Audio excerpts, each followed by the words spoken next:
Les Barcelonais, ça va être par là hein, que vous allez passer. Hein. T'as capté? Vous allez sortir par la petite porte, tout ça. J'étais pas sûr de la vanne. Salam le monde, ça qui va aussi. J'espère que vous allez bien, les frérots. J'espère que vous allez bien. Moi, en tout cas, je suis heureux. Je vais pas te mentir que je suis content quand même. Hein. Non, ce tirage au sort, tu vois, j'étais déjà en tête en train de me dire qu'est-ce qu'on va dire après s'être fait taper par le Real Madrid, notamment avec Mbappé, hein, et puis toute l'histoire autour de Mbappé, ou alors se faire taper par Manchester City, match aller-retour, on se prend un gros tarif, ou alors se faire éliminer par une équipe dégueulasse et qui ne joue pas, tel l'Atlético de Madrid. Eh ben non, je suis content. Voilà, on va jouer contre une autre équipe dégueulasse, mais qui est surtout flinguée depuis le début de la saison. Évidemment, le Barça, les mecs. Parce que là, le Barça, là, c'est, je crois, le meilleur moment pour les jouer. C'est-à-dire que déjà à l'époque, hein, quand il y avait encore Piqué qui était en fin de vie, même Léo Messi, on se disait que c'était le bon moment pour les jouer. Alors qu'ils avaient Piqué, Messi et tout. Hein. Là, les mecs, ils sont obligés de jouer avec des gosses qui t'imagines, des mecs, ils n'ont pas le permis, ils n'ont même pas le code de la route et tout, mais c'est eux c'est eux qui vont les guider vers la Ligue des Champions, tu vois. Ils connaissent la route, les gamins, tu vois. Mais ils n'ont pas le permis, hein. Lamine Yamal, tous les petits là, qui sortent là de la Masia, c'est incroyable, c'est incroyable. Donc évidemment, moi je suis content. Pour moi, c'était le meilleur tirage possible. Je l'ai dit en live. Voilà, hein, pour ceux qui étaient là. D'ailleurs, je suis en live du lundi au vendredi là, en ce moment pendant le Ramadan sur YouTube en mode débat foot, etc. Sur Twitch après en mode nocturne, évidemment pour du car manager, du fut. Bon bref, là n'est pas le sujet, mais j'avais envie de le dire. Les gars, évidemment que là pour le PSG, la route est tracée, les gars. On tape le Barça. On joue après soit Dortmund ou Atlético de Madrid. Les deux équipes les plus faibles sur le papier, encore une fois. Hein. Les deux équipes les plus faibles sur le papier en demi-finale après. Tac, on les tape, on va en finale. Braco, braco. Parce que moi, je vous le rappelle, les mecs. Vous vous rappelez le discours de Luis Enrique en début de saison? Les dirigeants aussi. On est dans une année de transition. On veut faire changer aussi l'image du club, le côté bling-bling, le côté galactique. Ça y est, on met de côté. Maintenant, on prône sur le collectif. On laisse aussi, surtout, l'entraîneur gérer. On ne rentre pas dans les histoires. Luis Enrique, c'est le patron au PSG. Il l'a fait comprendre, même quand il y a eu des rumeurs comme quoi il était à 2 doigts de partir. Vous vous rappelez de ces rumeurs-là?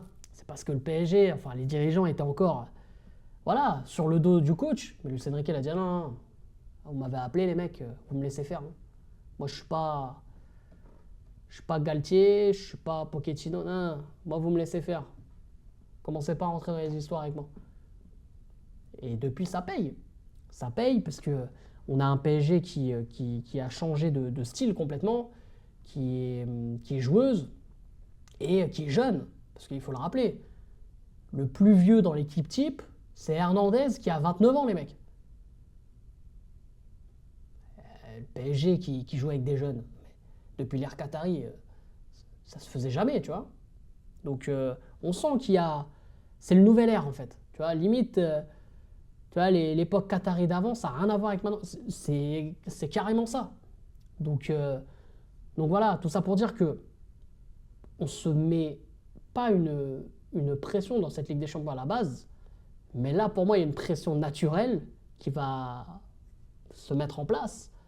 C'est parce qu'on joue une équipe qui est plus faible que nous. Il faut le dire. Et pourtant, on parle quand même du Barça. C'est quand même un club voilà, qui a remporté des champions récemment, qui ont rarement loupé des grands rendez-vous, qui, évidemment, je pense, ont réalisé le match du siècle avec la remontada face au PSG.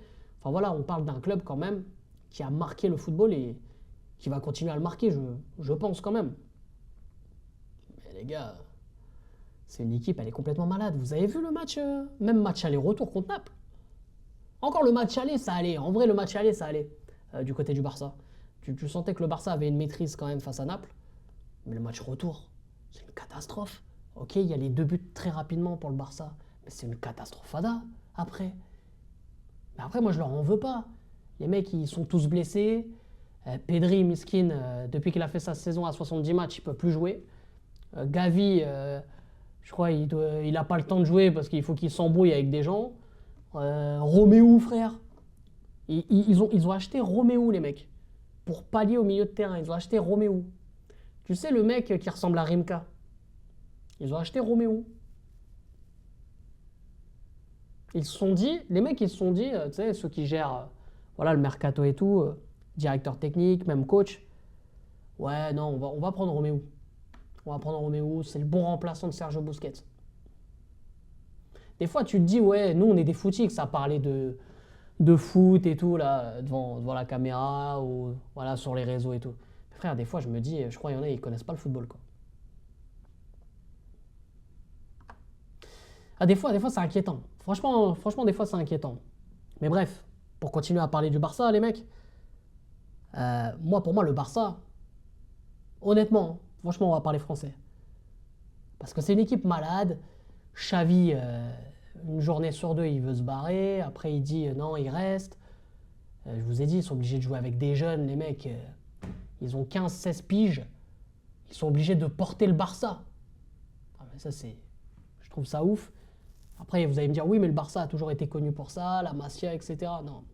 Oui, il y a un ou deux joueurs. Mais là, quand tu vois que dans l'équipe type, tu as 4-5 joueurs de la Masia, mais 4-5 joueurs de la Masia, mais ils ont 16-17 piges, non, c'est qu'il y a un problème. Il y a un problème. Mais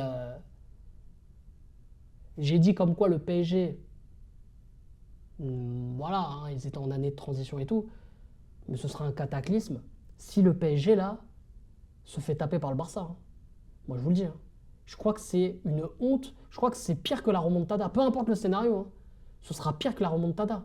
Vous n'allez pas me dire que le PSG actuel, qui n'est pas encore, voilà, c'est pas une équipe monstre, même si le match face à la Real Sociedad, pour moi, a montré que voilà, ça avançait bien. Ça avançait bien, ce PSG, et qu'il y avait, à travers cette année de transition, une évolution. Tu vois. Mais vous n'allez pas me dire qu'avec cette équipe-là du PSG, on se fait taper par cette équipe-là du Barça. Moi, là, c'est interdit, les mecs. Je vous le dis. Hein. Match aller-retour, je veux me dire, ouais, il n'y a pas eu de match. Tu vois ce que je veux dire? Comme Manchester City avec le Real Madrid l'année dernière. Alors, quel gros match pour les quarts de finale, mais on en parlera dans un épisode de Parlons Français qui arrive demain, d'ailleurs, avec Valentin le frérot.